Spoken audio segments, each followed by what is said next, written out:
Hello and welcome back to the Moodle Course Development video series. I'm Joe Deegan, and in this section we'll start setting up your site by going over how to turn editing on. So let's go ahead and get started. Now you know how to access all of the site admin settings and are ready to start editing, but there's one important thing you need to know first. You'll need to know how to turn editing on in Moodle so that you can edit text that appears on the page and add resources and activities to the site. In this video I'll show you how to turn editing on and explain some of the editing options that appear after turning editing on. To turn editing on, you'll need to be logged in as an administrator or a role with editing privileges so that you have access to the settings block. If you're logged in as an admin, you'll be able to go to the Page Settings section, then click the Turn Editing On option.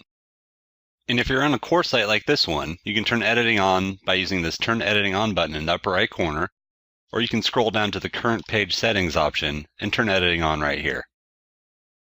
After turning editing on, you may notice that you have some new options appear on the screen. These are the options you'll use to edit text on the page or add activities and resources. So let's take a closer look at each of these options. If you take a look under the text on the page, you should see this little icon that looks like a little hand holding a pencil. That's the edit icon, and that's what you'll need to click on in order to edit the text, or really anything on the site.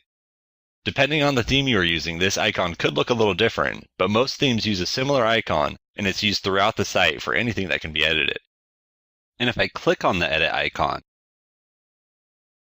it will take me to this page where I can add text or multimedia to my page. And we'll cover this more in upcoming videos, so I'll head back to the front page to take a look at our other editing options. And down here we've got Add an Activity or Resource, which allows you to add your activities or resources, such as a quiz or a forum or maybe a link to a web page. You'll also notice a series of icons appear above the block on each side. You should recognize the edit icon, which will take you to the settings for that block, and you also have the move icon, which will allow you to move the block up or down, the delete icon, the show or hide icon, which allows you to hide or show the block on the site, and the assign roles icon, which allows you to set different permissions for that block based on the roles. And all of these block editing icons will be covered in more detail later in the upcoming video about blocks. Okay, time for a little practice. Get to know the editing settings a little better by turning editing on and exploring the options available. Make sure to check out the edit icon in particular, as you'll be using that often throughout this video series. Now that you know how to access the site admin and editing settings, you should be ready to start working on setting up the front page. In the next video, we'll cover how to change the layout and appearance of the front page.